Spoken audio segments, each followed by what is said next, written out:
Hey guys, what's up? We're back with another episode on the I and Me podcast. We've been in the works with this one for a while. I've got a big guest on board today. Very, very excited for this chat with Sharon Orille, owner and founder of Be Happy, which I have been taking. It is a collagen supplement that is incredible. Many, many health benefits behind it. She's been in the fitness industry for 20 plus years and has a lot to tell. We're going to talk a little bit about Be Happy, which is a collagen supplement, nutrition, mindset, and we're going to plug a little bit about my favorite topic, which is mental health. So I'm going to pass it over to Sharon, let her introduce herself, and we look forward to this one. Hi everyone, I am Sharon. Probably know me better as Angry Dad's wife, but yes, I am really excited to sit down with Jaxon today. I know he's very passionate about the fitness and the health industry, and everyone who knows me that that has been my passion from the very beginning. Even back in the days when I was in the police force, I still was very passionate about the health and fitness industry. So once I finished there, I followed my passion and my dreams, which has brought me to here. And obviously my career teaching and being a PT is finished now, and I've now rolled that over into my own business, which is a great health supplement business and something that I started to try and help those people. I knew there was a real gap in that industry, and those that wanted to start, get fitter and get healthier. I knew there was a lot of people that joined gyms, lasted a couple of days or a week, and Oh, I hear it all the time, like literally, didn't like stay. people, the fad diets, or they jump on for a week, or they don't see results and they skip off. I want to know what made you bring out a collagen supplement over a pre-workout or something else. Do you know what I mean? Why was it collagen that brought it to your attention? I think probably one of the most important things to me is being all natural. When you talk about health, I'm not a fan of synthetic products. I'm not a fan of pre-workouts and that sort of thing, purely because you're getting a synthetic lift in energy, and you'll always end up getting that terrible drop, and that's that drop that you want to avoid, because it can really rock your day when, a few hours down the track, when that wears off. It's almost like a drug. Like you get that high, but then you Yep. get that come down, and people always just chase that high. It's like caffeine, dopamine. Do you know what I mean? It is, Jaxon, and that low, once you experience that low, and it sounds silly to say about something as simple as a pre-workout, but that low doesn't take you back to level, it takes you under. And when we talk about mental health, that's something that you're then every day on a daily basis, you're fighting, feeling high, which is great, and then dropping back down into that horrible low, which is the same as what sugar does for us. Yeah. So I was really passionate about making products that would help people feel fantastic, give them their natural energy, Yeah. give them their natural sleep, but then actually, and really enhance their moods. It's a massive mood enhancer, but it doesn't have anything in it that gives you that low afterwards. So you don't suddenly find that you're hitting rock bottom at any stage during the day. It's just an even, and it actually helps control the sugar cravings as well. So nearly everyone that takes it now says to me that they no longer have sugar cravings anymore. Yeah, that's incredible. Yeah. Do you mind running about the formulation or the ingredient panel behind it and why you made it that way? Sure. So the reason that I went with collagen, I'm a big believer in collagen as well. So collagen is one of 11 ingredients. So it's a quite ingredient heavy product. But I was also really passionate about wanting certain ingredients in, because I also have an autoimmune disease, which a lot of people probably aren't aware of. And it's quite a debilitating thing. I know a lot of other people out there suffer from similar ones. Mine is ulcerative colitis, and I've had some pretty serious hospital stays over the years. I was diagnosed with it when I was 23. So that is very much to do with gut and bowel health. Yeah. It's something you can't control. It's a young people's disease, and it's there forever. You have it for life. You can go into remission, which I am thankfully now. Yeah, right. But staying there is a big thing. So I was very big on gut and intestinal health. So a large amount of the products that are in there are to repair your gut. and keep your intestines beautiful, pink and healthy, which, I think a lot of people out there aren't aware that there's a massive, like your gut health is pretty much going to cover every single thing, how you look, how you feel, and especially in your mind, how you feel in your mind as well.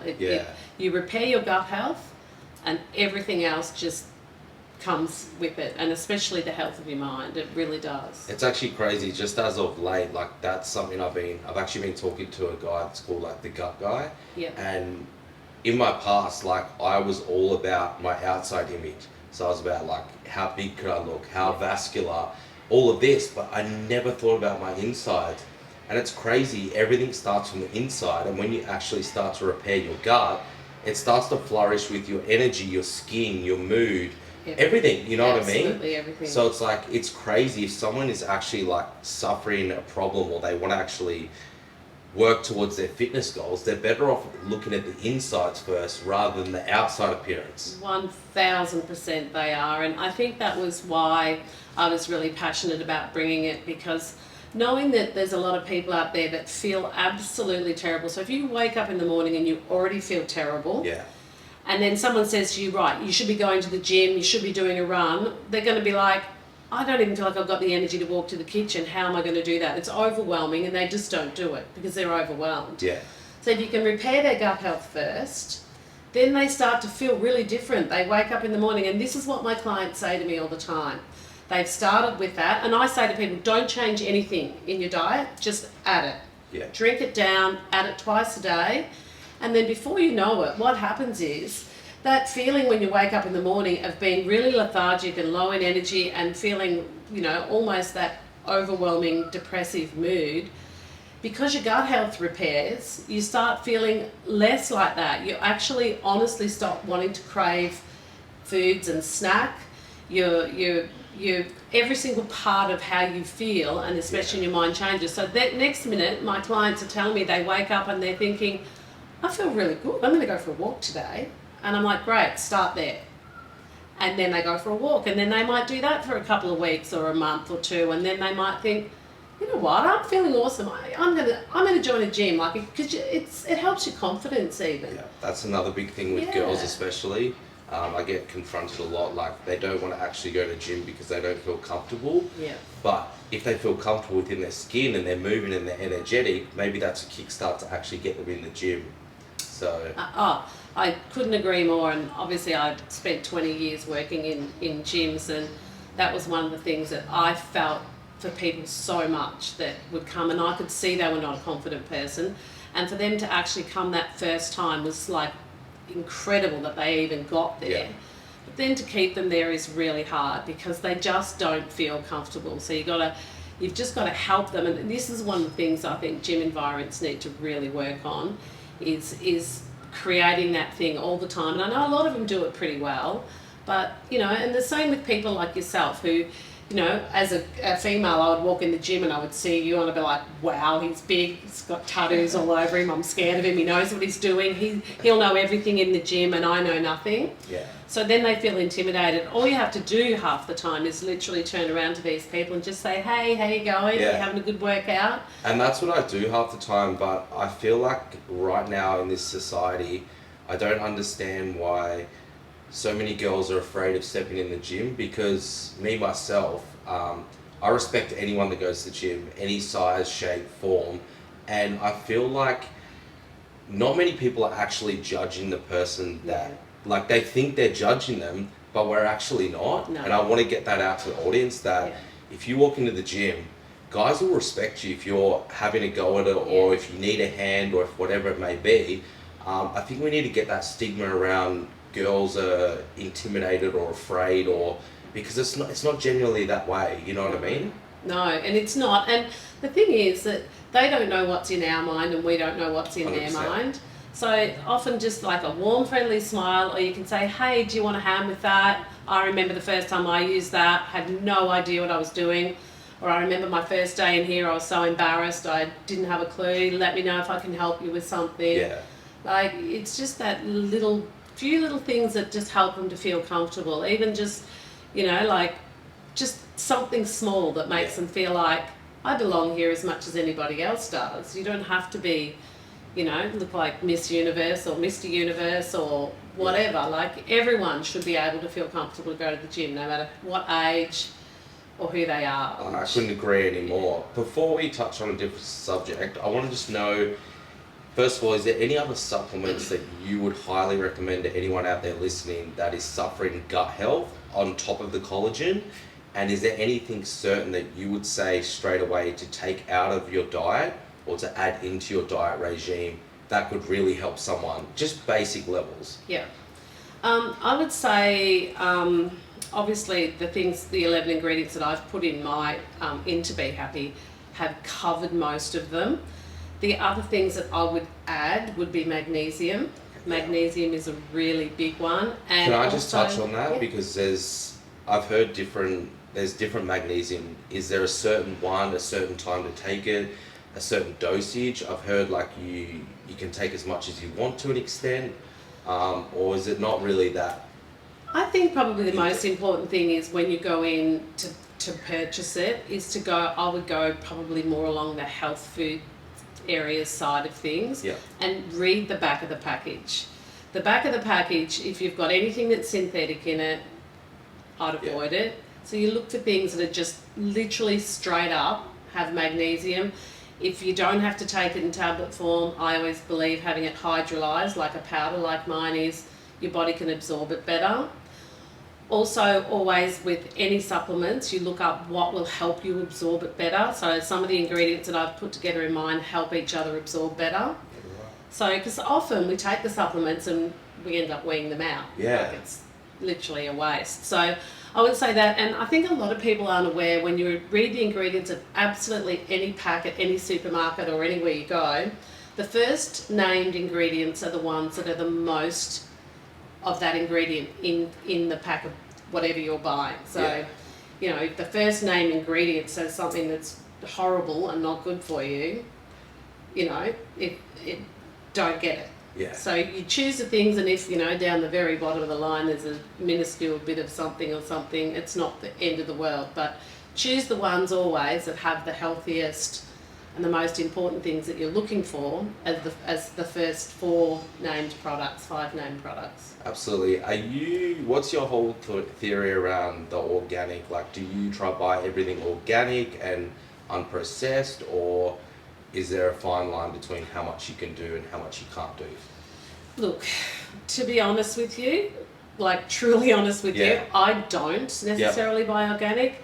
Now, not that there's anything wrong with buying organic. I know my daughter-in-law always does, and she's very specific about it. And I admire that. But again, it's not for everyone because it's not always affordable for everyone. Like, I'm not rich. I'm trying to get a business off the ground, and that's where my money is going at the moment. What I do is wash all your vegetables before before you actually have them, because you don't know what they've been sprayed with or how long they've been sitting there. But also try and go to a place that brings them in fresh. Some of the bigger supermarkets have had them sitting in storage for a really long time. Yeah, right. Which is quite frightening if you actually knew how long they were sitting there. So, especially in Queensland, but in Melbourne, everywhere, there's so many great fresh food stalls you can go to, markets you go to, that have all this beautiful fresh produce and again, then you're supporting your local community too, and your local small businesses. These people are working really hard, and they're producing something that's fresh off their farm, and bringing it into you, rather than having it sitting in a supermarket freezer or cool room for a very long time. It's kind of shocking. I've seen some of the videos of like the sea and the meat and oh my god, it's terrible what's actually going on behind. Do you know what I mean? Like, what's going on behind before they put that on the shelf on Woolworths or Coles. I'm not a fan of that. And you can tell you get them, they already look half wilted before you even start. And actually, and that's another thing too, there's some really good helpful hints out there on how to store some of that stuff. So like, most of us grab it and throw it in the fridge. Like, there's a lot of things that shouldn't be stored in the fridge, and then there's a lot of things that you pop in a glass of water and it stores better, or you put it into a freezer bag, or like, there's so many. So even doing that, you'll keep them a lot fresher for a lot longer. But fresh is always best. Like, the more fresh, whole foods you have and the less food that you get out of a packet, the healthier it's always going to be. 100%. And we're gonna maybe do another episode with Mark, which is your husband. I want to know, where did that angry dad come about? Did he just flip one day and you just said angry dad, or because it's a catchy name and it's good? It is okay. That was Mitch and Dylan that came They up. named him? I think they did. You know, I say that, and it could have even been his mates, because it literally started really organically. Obviously, that is exactly who Mark is. He has this switch, and if you press the right button, he goes off. Like, that's his personality. Yeah. He's funny as hell, and he's also got a very short temper, so you don't want to piss him off. And the boys just always have known how to piss him off, and I think when they got old enough, they quite enjoyed doing it because they like his reaction, and they used to just film little bits of it and send it to their mates. And then it just sort of became a bit of a thing one day. Dylan was in Adelaide at the time with footy, and he went off overseas with all his mates, and then some of the ones that were back here were messaging Mitch saying, what's going on, like, we're not getting any videos, can you stir him up a bit, make him angry and send us... I remember this. And he literally just posted one day for everyone to watch it, and it just went crazy. Yeah, that's crazy. I'm gonna have to tap into his temper. Nah. It's easy when you know what, and this is the thing, like, so many people have asked, is it real, is it fake? You couldn't get any more real. They just know how to push the buttons. Like, if you want to piss him off, like, play with the remote while he's trying to watch TV, or like, they just know the things that make him angry in the first place, so they just play on those. Watch. Dylan was doing it to him last night. Oh, it's funny as. I know mental health is huge for you too. It is huge for me. It is probably my biggest thing that I want to talk about right now in this stage in time. I think it's probably the biggest thing right now in this world that needs to be talked about more. And I'm actually being honest. There's so many people suffering right now. So many people suffering that aren't talking, but there's so many people suffering that are still talking and are still suffering. It's just crazy. Like, I have mates that I've lost a lot of mates within the past few years, a lot, like, and even myself, like, I really have tried to attempt suicide many times, and it's not something to joke about. As you said, it can be so many factors. It can be the fact that you feel like you don't have someone supportive around you, or you don't have anyone that cares for you to check in, or it could be the fact that you're on drugs, or you're just not feeling yourself. There's so many reasons why. It could be the fact that you're not exercising, etc. What does mental health mean to you? Have you ever suffered it? And how can we try help people to overcome this and make it a better place? You know, in all honesty, Jaxon, and like hearing that from you, like that makes me feel a bit sad for you. Like, I find that must have been so hard for you to go through that in the past, because, you know, mental health is, you're right, it is not a joke by any means. All of my family have suffered mental health problems over the years, and I think most of them have been fairly well documented. I don't know whether you've ever watched the Angry Dad actual story, but you know, he has suffered mental health. You know, it started through football many years ago, and then my poor son Dylan went through a very similar thing with his career. You know, and you know, sometimes for people, when they have this thing in their mind that this is how it's going to play out, and then all of a sudden it doesn't, you know, it can be a real, you know, you feel like you never got to show people who you actually are or what you're actually capable of. And I think for me, you know, it's reminding people, reminding your friends, reminding your family, reminding people you care about that just because one thing doesn't work out, there's always something else. Like, reinventing yourself is probably one of the most important things that you can ever do. And looking at every single thing that goes wrong as being, oh my God, it didn't work, it was a disaster, I failed.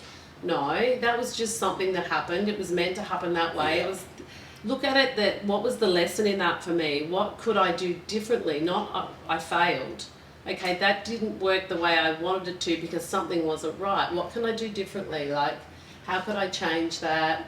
I think comparison is like a massive thing. It's like social media and comparison, and like the fact that you said Dylan and all of that. Like, I know they played AFL on that in their career, and maybe they percepted or thought that they were going to make it higher or be better, and then they fell a little bit short, and then they got down on themselves. So that's where mental health starts. Yep. Do you know what I mean? And it was like that for me. Like, I wanted to be the best at what I did, and I wanted to look the best, and I never obviously, you can never obviously reach that, because we're all on our own little journey and levels. But then you get down on yourself because you're looking at these people that are on a higher level than you, and you're wondering why you're not there. But it's like, we're all on our own level. Do you know what I mean? We're all on our own journey, and you can't compare yourself to someone else. You truly can't. It's the worst thing you can do. Well, that's why they say the comparison is the thief of joy, because it actually is. Because, you know, like, you've got to just stay on your own little thing. Like, what do you want? What do you want to do? You know, do you feel good? If you feel good about yourself, who cares what anybody else in the world thinks about how you look, what you say, what you do? Like, there's a lot of people that don't necessarily agree with a lot of the things I do. I don't care. Like, you've got to stop caring. Yeah. Can I just stop you there? Because I've had so many people say that to me, and I am at a point where I don't care as much as what I used to. But how do you physically, you walk down the street, oh, Sharon's this, Sharon's that. How do you physically not let that into your head and affect you, and just be like, no, I don't care? Is there a way behind? I know it's a simple answer, but it's hard. Well, it's not a simple answer, because it is hard. Like, I agree with you. And I'm not going to lie to you that, you know, sometimes things bother me more than others. And for me, I care what my family think about me. If my family are down on me about something, that bothers me. Like, I can't sleep, I can't eat, like, that bothers me. Other people around me, I think, well, usually they're just saying that because, one, they're having a bad day themselves. Two, maybe they're not real happy with where they're at in life. Three, people just tend to have that thing for some reason in life. We tend to, and especially, you know, the tall poppy, if someone's doing well, we want to try and bring them down or make something out that they're doing seem like it's not worthwhile. But if it's worthwhile to you, Jaxon, if you feel good about what you're doing and you feel good about yourself, you literally just have to say, I've got to not worry about what anybody else thinks. Like, I'm really happy with what I'm doing. If you're happy with who you are, be happy with who you are and don't care about what other people think. Because it's, and I think unfortunately social media have made us do things to look for that appreciation immediately, straight back, and gratification, immediate gratification. Whereas, you know, if you post something up, are you posting it because you want other people to like it, or are you posting it because you're really proud of it yourself? When you think, bugger it, I feel really good about myself that day, and I'm going to post that, or I love that person that I'm with, and I'm going to post that. Like, I post things, and, you know, I post stuff. I have a girlfriend, probably my best friend. Well, she is my best friend in the world. Doesn't even do social media. Like, people probably think, why do you post things? I post them because I love her. I want to show people I'm really proud of this friend. If I wanted to get likes, I'd probably go and post with someone that, you know, I'm going to get likes with. But that's not what I do it for. So if you're doing it for the right reason, you're posting it because they're your family or your friends and you love them, or you're really proud of how you look that day, or... It's crazy, but I think 90% of social media is doing it for the opposite reasons. And I've been a victim of that in the past, do you know what I mean? And it's a great point what you said, do it for yourself. Like, at the end of the day, you're your best investment, and are they really going to be there for you when you die? Like, in 100 years, that's how I think of it now. Like, it's you versus you kind of thing. Of course, and the thing is, you're better off to have a smaller following. I don't have a very big following. But I know that the people that follow me are, like, really loyal to me. They don't care if I post about my business. They don't care that I post about my grandkids all the time. Like, they're there because it's just me being me. So I'm not doing it to get gratification any other way than just be like, this is my life and I'm loving it. Yeah. There's so many, like, also resourceful like organisations out there, like, you know, Beyond Blue, Bully Zero, etc. I know we want to touch on Bully Zero, which I've actually heard a lot about lately. I've never actually connected with. Do you want to touch base on Bully Zero, what they offer, and if someone's suffering, maybe how they can actually help? Absolutely. I'm actually really passionate about Bully Zero. I am an ambassador for them. I was contacted through them by a beautiful lady, Janet, that looks after them. And I couldn't think of anything I wanted to do more in the world. Like, to me, anything that we can do to prevent bullying, and yes, they do a lot of work in schools, amazing work in schools. So if you are at a school or you have a child that's been bullied and that school doesn't have a program, they have a great program, so get onto them, because they will come out to the school and they actually educate the kids, and that's what most of it is about with the younger people, is educating. But I'm also really passionate about bullying on social media. It's just something I just will not stand for. Like, I see absolutely, I see no reason behind it whatsoever. I don't understand it.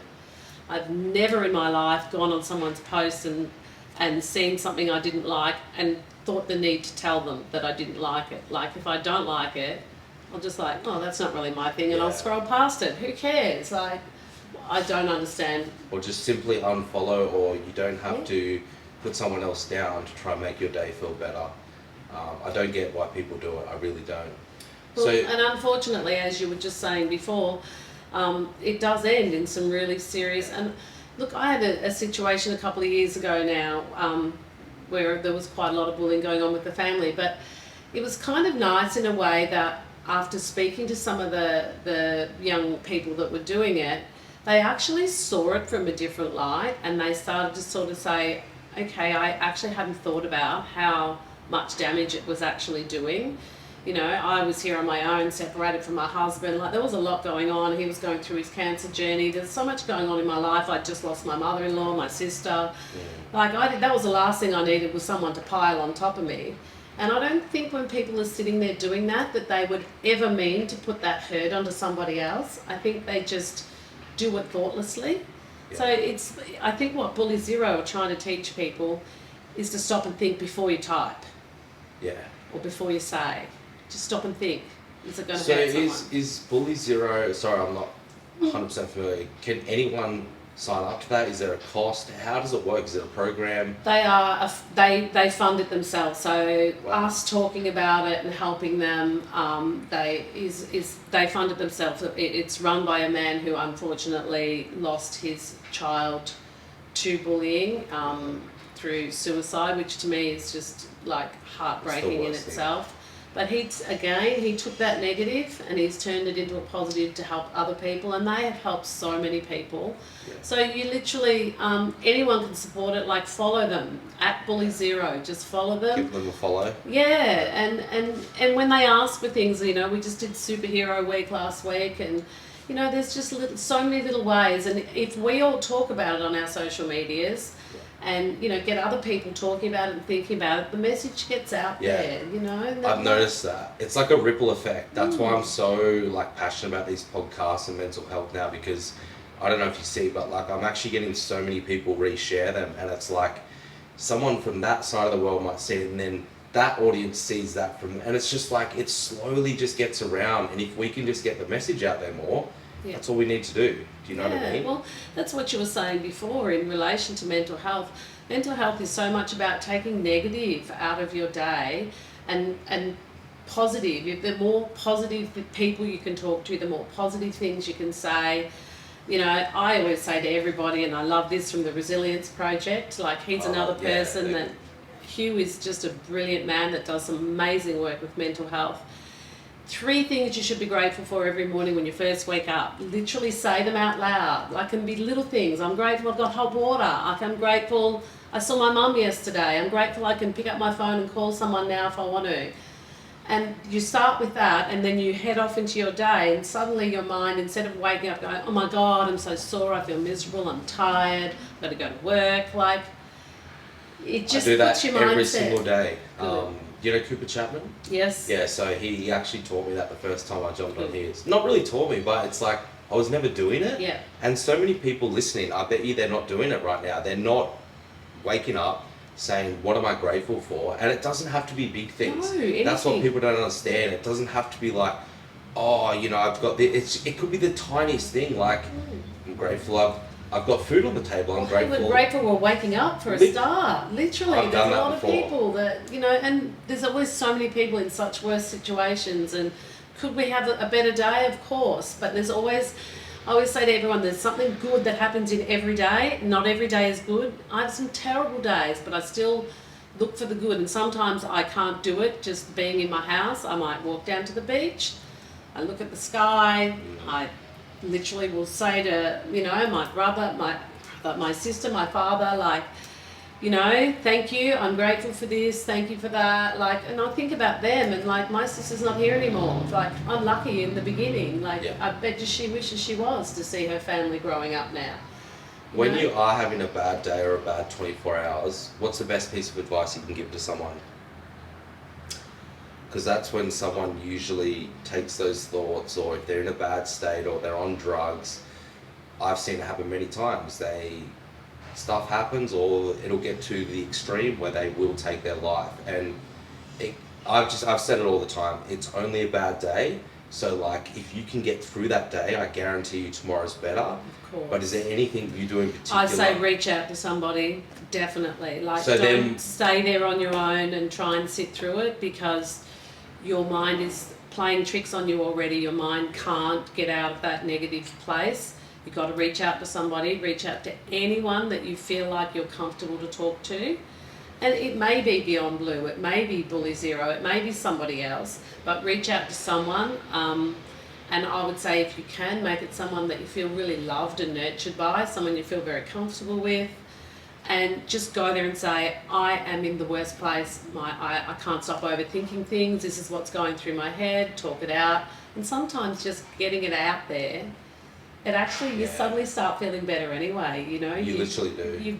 What do they say? A problem shared is a problem halved. It's like you've given some of it away. It's not all just, And like, it's terrible that we feel ashamed to say, I've done this, I've taken drugs, or I've done something really horrible to somebody, or this is, what you should never feel ashamed ever of anything you've done, because no one's ever going to shame you that loves you. Yeah. Everyone that loves you is just going to say, how can I help you? Like. Yeah.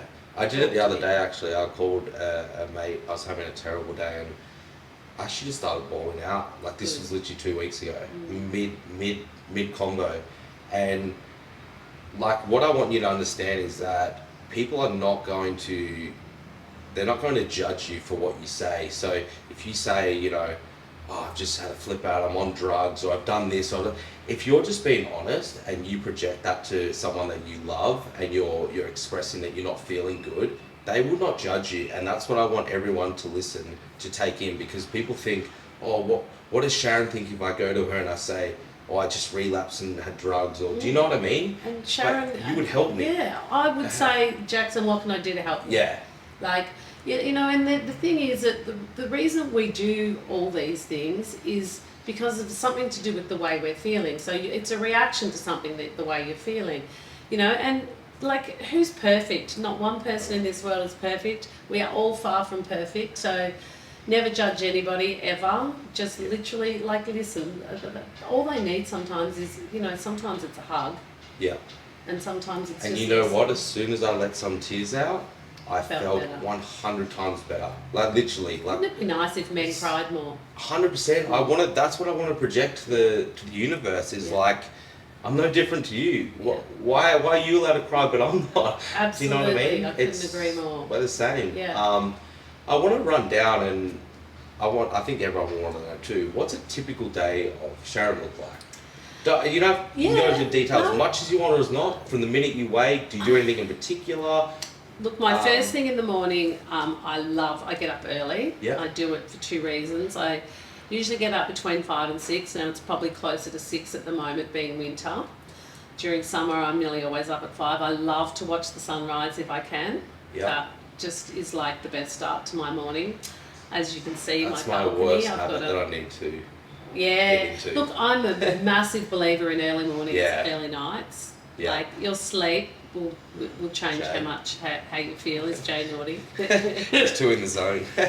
Right. So I tend to get up, I make my Be Happy coffee, and I sit out in the balcony, and I literally take in just the sounds, the smells, the beach, everything that I can, just nature. Yeah. And just, again, go through those things. What am I grateful for? I will ponder on what happened the day before. I'll be grateful for what I have today or what I had happen yesterday. And then I tend to start with my work. I'll go through answering people through Be Happy, different, emails and messages, and do some posting, go off. I always head off to Pilates first thing. Yeah. And I love my Pilates. I don't miss that. To me, that hour is me emptying my mind of anything else I can ever think of, and just all I focus on is what I'm doing. And I love that, like, to be able to empty your mind. Yeah. And not stress about anyone in Something the family. everyone should do, I think. Yeah. Have like a little, kind of like your Something. meditation place. Yeah. And for some people it could be yoga, it could be meditation, it could be going for a walk. I always stress fresh air. When I walk on the beach, so fresh air to me is like a healer, and especially if you can take your shoes off. Grounding. I mean, grounding, like, my mum says. so much in it. Yeah. It's like, I don't know, the earth has really good qualities in it if we notice it. And like I said, you've got to hear it, see it, smell it, feel it. It's like all the senses. Yeah. What would you do later on towards the day?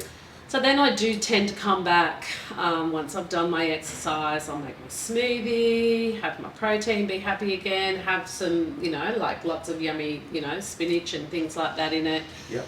And then I tend to do work again for another couple of hours. Now, it really depends on the day. Sometimes I get back there and Mitch will be here with Artie and Sonny, or I'll have Dylan's kids, little Bo and Indy. Like, my days are very unpredictable at the moment, and I'd say a lot of my week tends to be filled in with spending time with the grandkids now, which I love. That's the best. And then the good thing is having your own business, I suppose. I can work around it. I can work late at night. It doesn't really matter when I get it done. But and then always early to bed. Like, I would be in bed, you're going to laugh at me, probably 7:30, 8 o'clock most nights. My mum and dad. Yeah. They used to watch Home and Away. Yeah. I remember every night. And they literally couldn't last till the end. Like, when it finishes at like 7:38, and they'd always be yawning at the end, and I was like, oh my God. And actually, my bedtime ritual, I never go on my phone when I get into bed. Yeah, right. And I don't watch TV. I don't even have a TV in my room. See, that's read a book. One of my bad habits. So do you just switch it off, or do you keep it out of the room, or? Well, we don't have a TV in this room, and since we've been here. Phone. My phone, I just switch it off and sit it down and plug it in, and that's it. It's gone for the night. I put it on silent so I don't. That's why you didn't answer me last night. Do you know what? That's the honest truth. 100%. I was in bed, and I'll read for probably a good hour, but I will never look at my phone to see if anyone's messaged. I think if it can't wait till the morning, or.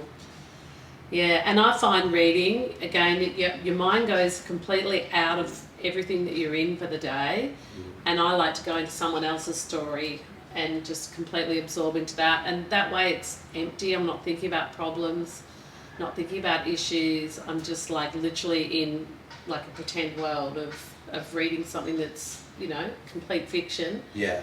And I just literally read until I can't keep my eyes open, and then I love it. off to sleep. What a life.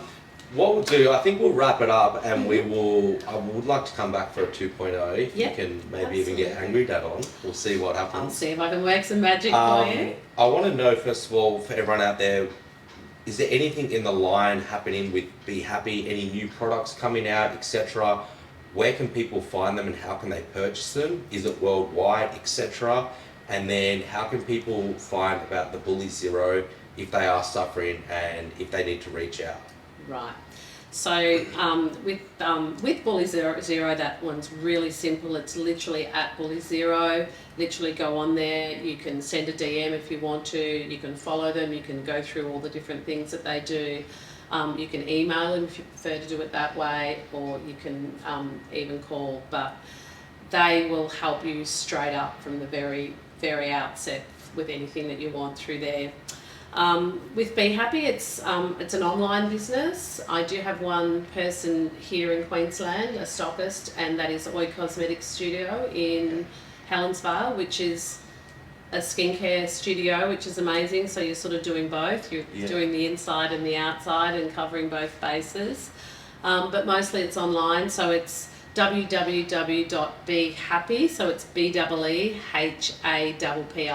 Yeah. bit of a play on the spelling, .com.au. Can jump online there. They can go follow me. It's actually at Be Happy by Shaz on Instagram. I'm also on TikTok under Be Happy Health. Yeah. Yeah, and I'm the person that you will always speak to. DM me. There's no such thing as a stupid question. Email me, whatever it is, and I'm always there to help. And if you speak to my clients, I help them with a lot of stuff on their journey. Obviously, having such a big background in health and fitness, I help them in a lot of areas. So Yeah. I'm always happy to do that. The thing is, I started the whole thing was the reason I did it was I really wanted to help people get over the hurdle and literally feel healthier and happier. Yeah. And thus the name Be Happy. Yeah, came and from you are that. doing that, but you know, if someone's listening out there and they maybe are waking up without energy or not feeling right, or they want to take their health and nutrition serious, you know, health is the best investment. Like, who does not want to live longer? Who does not want to feel good, look good? I can, you know, vouch for Sharon and say that the products are actually incredible. And yeah, go support, go support Sharon. We're going to leave the links in the bio. If you want to try them, give them a go. And if you want to DM Sharon, she will get back to you, which I love. Like, you know what I mean? There's a lot of Always, people you reach out to with, you are in like a somewhat famous family and they won't get back to you. And I don't believe in that. Do you know what I mean? No. I believe we're all equal. Absolutely, everyone deserves a bit of time, don't they? It doesn't 100%. take much from you to give people your time, and I suppose it does take a lot when it all adds up. But look, if a little bit of my time makes a big difference to somebody's day or life or week, then I'm all for it. Yeah, so thank you for listening. I want to know if there's one last message that you could project to the world, what would you want to leave? I would say that kindness is probably the biggest and the best gift that you can ever give anybody. People you know, people you don't know. Be kind always, and things are not important in your life, experiences are. So love your experiences, love your family, be kind to everybody, and forget about things. They don't make you happy. Love it. And kindness is free and it's unlimited. So go spread. Yes, abundance of it. Yay, thank goodness. Thank you so much for coming on, and I look forward to having another chat. Thank you, Jaxon. I really enjoyed it, and I look forward. I'll bring Angry Dad in. He can tell you all about his new real estate business. Only if he doesn't flip. See you guys.